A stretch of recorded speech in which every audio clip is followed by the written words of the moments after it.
शुरू करने से पहले मैं आपको एक बात बताना चाहूँगा। आपने सुना होगा, लोग कहते हैं बीत गई सो बात गई। चलो शुरू करते हैं, कोई बात नहीं। पर क्या हमारा बीता हुआ कल हमारे आज से किसी तरह से भी जुड़ा हुआ नहीं है? शायद गलत होगा ये कहना, क्योंकि हमारा बीता हुआ कल हमारे आज को एक पृष्ठभूमि देता है। इसी पर चर्चा करने के लिए आज हम कक्षा 6 के इतिहास की पुस्तक का पहला अध्याय करेंगे। क्या, कब, कहाँ और कैसे। पढ़ते हैं। आपकी पुस्तक में एक रशीदा नाम की लड़की का जिक्र किया गया है, जो घर पर बैठे अखबार को पढ़ रही थी। अचानक रशीदा की निगाहें एक सुर्खी पर पड़ी जो 100 साल पहले की थी। वह सोचने लगती है कि यह कोई कैसे जान सकता है कि इतने वर्षों पहले क्या हुआ था। अब हम रशीदा के इस सवाल का पता लगाएंगे कि हम अतीत के बारे में कैसे जान सकते हैं। यह जानना बहुत आसान होता है कि कल क्या हुआ था। कल के बारे में हम रेडियो पर सुन सकते हैं, टेलीविजन पर देख सकते हैं या फिर अखबारों में पढ़ सकते हैं। पिछले साल क्या हुआ था इसके बारे में भी हम किसी ऐसे व्यक्ति से बात कर सकते हैं जिसे उस समय की स्मृति हो। लेकिन बहुत पहले क्या हुआ था, यह हम कैसे जान सकते हैं? हम अतीत के बारे में बहुत कुछ जान सकते हैं, जैसे लोग क्या खाते थे, वह कैसे कपड़े पहनते थे, किन किन घरों में रहते थे। हम शिकारियों, पशुपालकों, शासकों, व्यापारियों, पुरोहितों, शिल्पकारों, कलाकारों, संगीतकारों या फिर वैज्ञानिकों के जीवन के बारे में जानकारियां हासिल कर सकते हैं। आधुनिक भारत दक्षिण एशिया में आता है। इसके साथ बच्चों, दक्षिण एशिया में आधुनिक भारत के अलावा पाकिस्तान, बांग्लादेश, नेपाल, भूटान और श्रीलंका आता है। अफगानिस्तान, ईरान, चीन तथा म्यांमार दक्षिण एशिया के पड़ोसी देशों को दर्शाता है।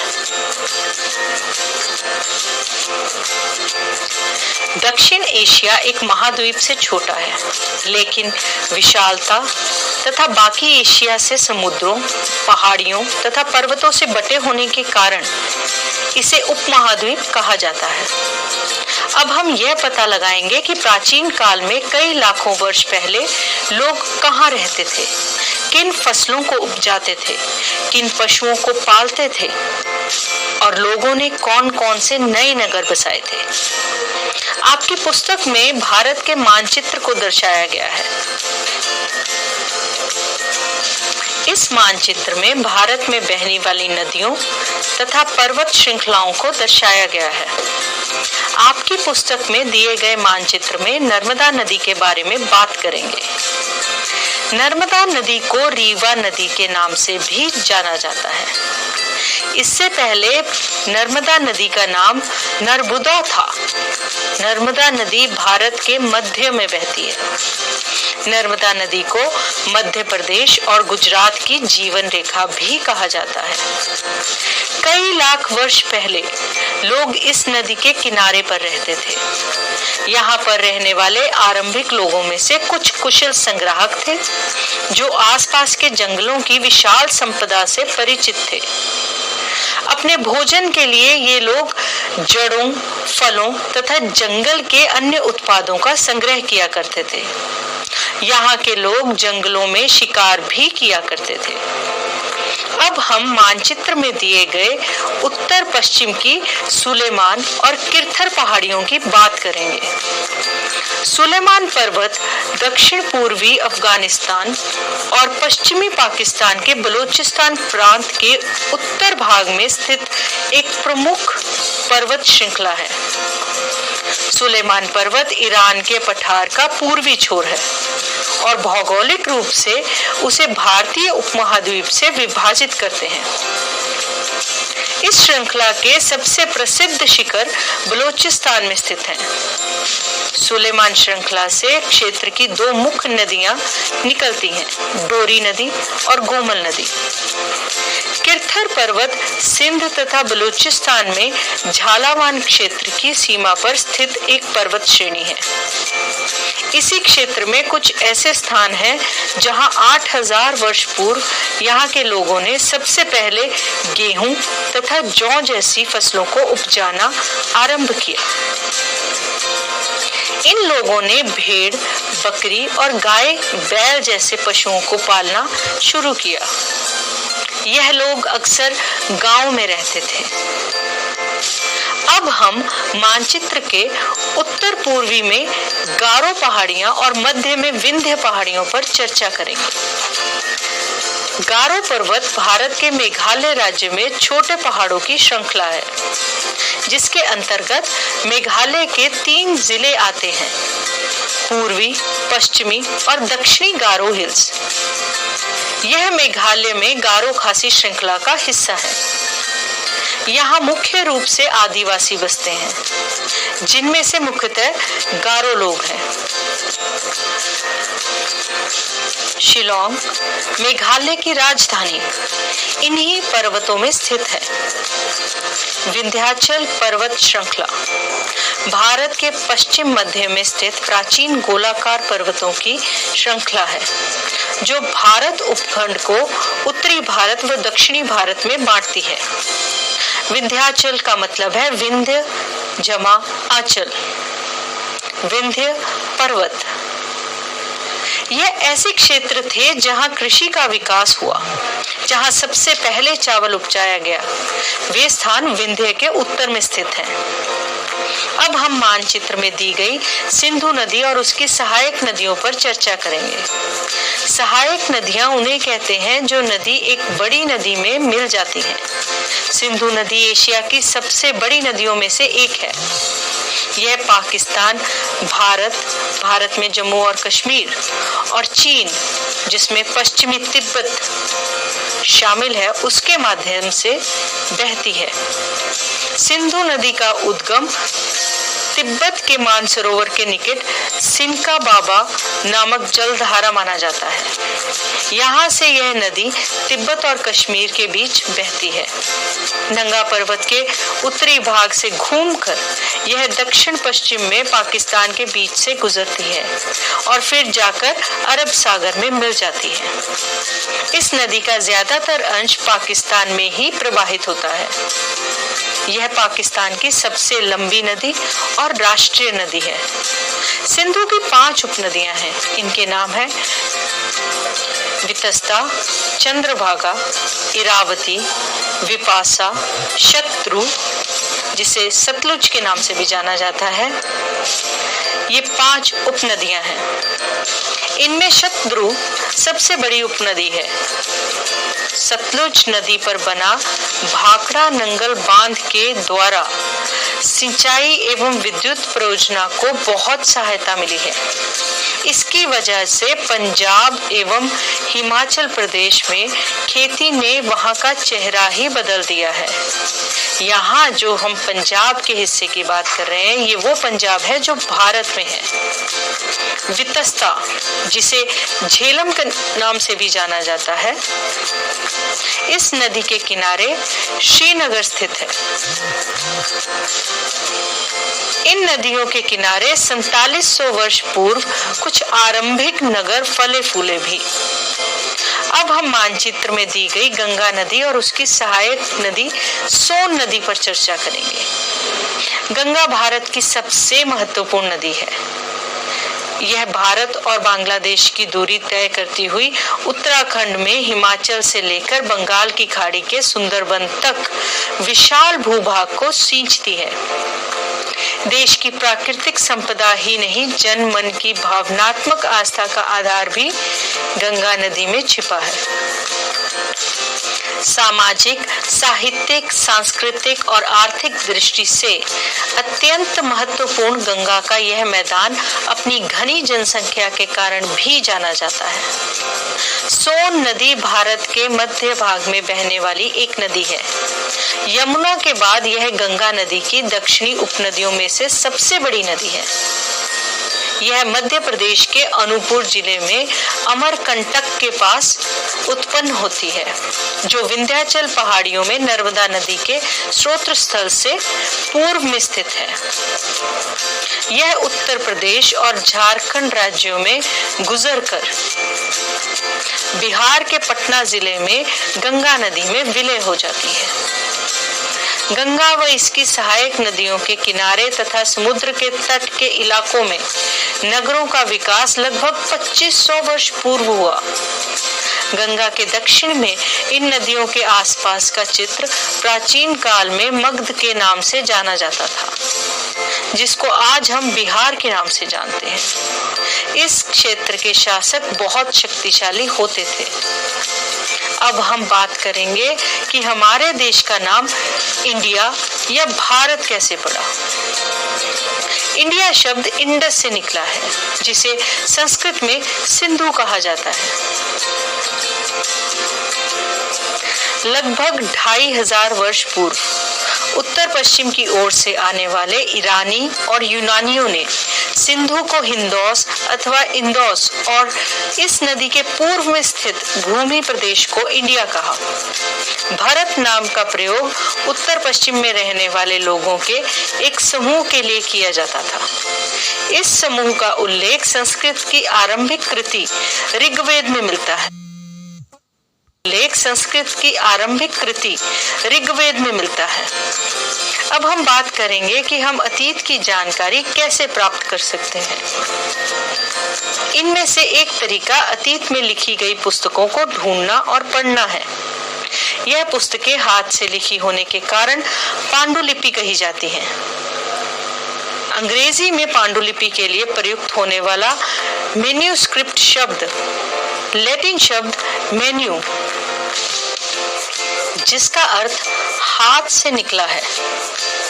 यह पांडुलिपि प्राय ताड़ पत्रों अथवा हिमालय क्षेत्र में उगने वाले भुर्ज नामक पेड़ की छाल से विशेष तरीके से तैयार भोजपत्र पर लिखी मिलती है।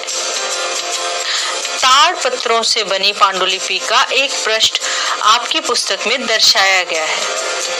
यह पांडुलिपि लगभग 1000 वर्ष पहले लिखी गई थी। किताब बनाने के लिए उस समय के लोग ताड़ के पत्तों को काटकर उनके अलग अलग हिस्सों को एक साथ बांध दिया करते थे। इतने वर्षों में इनमें से कई पांडुलिपियों को कीड़ों ने खा लिया था तथा कुछ नष्ट कर दी गई। फिर भी ऐसी कई पांडुलिपियां आज भी उपलब्ध हैं। पुराने समय की पांडुलिपियां हमें मंदिर और विहारों से मिलती हैं। इन पुस्तकों में धार्मिक मान्यताओं, राजाओं के जीवन, औषधियों तथा विज्ञान आदि सभी प्रकार के विषयों की चर्चा मिलती है। इसके अलावा हमारे यहाँ पर महाकाव्य, कविताएं तथा नाटक भी हैं। इनमें से कई संस्कृत भाषा में लिखे हुए हैं, जबकि अन्य प्राकृत और तमिल में है। प्राकृत भाषा का प्रयोग आम लोग करते थे। हम अभिलेखों का भी अध्ययन कर सकते हैं। ऐसे लेख पत्थर अथवा धातु जैसे कठोर सतहों पर पाए जाते हैं। कभी कभी पुराने समय के शासक अथवा अन्य लोग अपने आदेशों को इस तरह उत्कीर्ण कराते थे ताकि लोग उन्हें देख सकें, पढ़ सकें तथा उसका पालन कर सकें। पुराने शासक ऐसे पत्थर और धातु का प्रयोग लड़ाइयों में अर्जित विजयों का लेखा जोखा करने के लिए करते थे। आपकी पुस्तक में एक अभिलेख का चित्र दिया हुआ है। यह अभिलेख 2250 वर्ष पुराने अभिलेख से मिलता है, जो वर्तमान अफगानिस्तान के कंधार से प्राप्त हुआ है। यह अभिलेख अशोक नामक शासक के आदेश पर उत्कीर्ण करवाया गया था। यह अभिलेख इस क्षेत्र में प्रयुक्त होने वाली यूनानी तथा आर्मेइक नामक 2 भाषाओं में है। चलिए अब जानते हैं एक पांडुलिपि और अभिलेख में क्या अंतर होता है। सबसे पहला अंतर आता है इनकी विशेषता में। पांडुलिपि ऐसा दस्तावेज है जो हाथ से लिखा जाता है। अभिलेख किसी पत्थर या चट्टान पर खोदी गई लिखित रचना को कहते हैं। पांडुलिपियां नरम सतह जैसे ताड़ के पत्ते, भुर्ज, वृक्ष की छाल, कागज, ताम्रपत्र पर लिखा जाता है, जिसका संरक्षण मुश्किल होता है। परंतु वहीं अभिलेख कठोर सतहों पर लिखे जाते हैं, जैसे कि चट्टानों, पत्थर, गुफाओं, खंबे आदि। इसलिए यह टिकाऊ है और संरक्षण के लिए कोई विशेष प्रयास की आवश्यकता नहीं होती। पांडुलिपियों के कुछ उदाहरण हैं वेद, पुराण, अभिजान शकुंतलम, संगम साहित्य तथा कौटिल्य का अर्थशास्त्र। वहीं अभिलेखों के उदाहरण हैं अशोक शिलालेख, इलाहाबाद स्तंभ, बोध गया का महानमन शिलालेख, दिल्ली का लौह स्तंभ आदि। हमें कई वस्तुएं ऐसी भी मिलती हैं जो अतीत में बनी और प्रयोग में लाई जाती थी। ऐसी वस्तु का अध्ययन करने वाले पुरातत्वविद कहलाते हैं। पुरातत्वविद पत्थर और ईंट से बनी इमारतों के अवशेषों, चित्रों तथा मूर्तियों का अध्ययन करते हैं। वह औजारों, हथियारों, बर्तनों, आभूषणों तथा सिक्कों की प्राप्ति के लिए छानबीन तथा खुदाई भी करते हैं। इनमें से कुछ वस्तुएं पत्थर, पक्की मिट्टी तथा कुछ धातु की बनी हो सकती हैं। ऐसे तत्व कठोर तथा जल्दी नष्ट ना होने वाले होते हैं। पुरातत्वविद जानवरों, चिड़ियों तथा मछलियों की हड्डियां ढूंढते हैं। इनसे उन्हें यह जानने में मदद मिलती है कि अतीत में लोग क्या खाते थे। पांडुलिपियों, अभिलेखों तथा पुरातत्व से ज्ञात जानकारियों के लिए इतिहासकार स्तोत्र शब्द का, जैसे कि पशुपालकों तथा कृषकों का जीवन राजाओं तथा रानियों से भिन्न था। व्यापारियों का जीवन शिल्पकारों के जीवन से बहुत भिन्न था। हम जानते हैं कि उस समय भी देश के अलग अलग क्षेत्रों में लोग अलग अलग व्यवहारों और रीति रिवाजों का पालन करते थे। जैसे कि आज भी हम अंडमान द्वीप के लोगों की बात करेंगे तो वहाँ के लोग आज भी अपना भोजन मछलियाँ पकड़कर, शिकार करके तथा फल फूल के संग्रह द्वारा प्राप्त करते हैं। इसके विपरीत शहरों में रहने वाले लोग खाद्य आपूर्ति के लिए उन व्यक्तियों पर निर्भर रहते हैं। इसके अलावा इतिहास में एक अलग ही भेद है। उस समय शासक अपनी विजय का लेखा जोखा रखते थे। यही कारण है कि हम इतिहास में उन शासकों तथा उनके द्वारा लड़ी जाने वाली लड़ाइयों के बारे में काफी कुछ जानते हैं, जबकि आम लोगों की जिंदगी जैसे शिकारी, मछुआरे, संग्राहक, कृषि तथा पशुपालक जैसी अपने कार्यों का लेखा जोखा नहीं रखते थे। पुरातत्व की सहायता से हमें उनके जीवन को जानने में मदद मिलती है, लेकिन हम इनके बारे में बहुत कुछ जान नहीं पाते, परंतु बहुत कुछ जानना चाहते हैं और बहुत कुछ जानना शेष रह जाता है। इस पाठ के अंत में एक अज्ञात लिपि का अर्थ निकालने की प्रक्रिया है। इस प्रकार से अज्ञात लिपि को जानने की एक प्रसिद्ध कहानी उत्तरी अफ्रीकी देश मिस्र से मिलती है। लगभग 5000 वर्ष पूर्व यहाँ राजा रानी रहते थे। मिस्र के उत्तरी तट पर रोजेटा नाम का एक कस्बा है। यहाँ से एक ऐसी उत्कीर्णित पत्थर मिला है जिस पर एक ही लेख 3 भिन्न भिन्न भाषाओं तथा लिपियों में लिखा है। इन लिपियों में से यूनानी तथा मिस्री लिपि के 2 प्रकार हैं। कुछ विद्वान यूनानी भाषा पढ़ सकते थे। यहाँ राजाओं तथा रानियों के नाम एक छोटे से फ्रेम में दिखाए गए हैं। इसे कारतूश कहा जाता है। इसके बाद विद्वानों ने यूनानी तथा मिस्री संगीतों को अगल बगल रखते हुए मिश्री अक्षरों की समानार्थक ध्वनियों की पहचान की। जैसा कि आप देख सकते हैं कि चित्र में एल अक्षर के लिए शेर तथा ए अक्षर के लिए चिड़िया के चित्र बने हैं।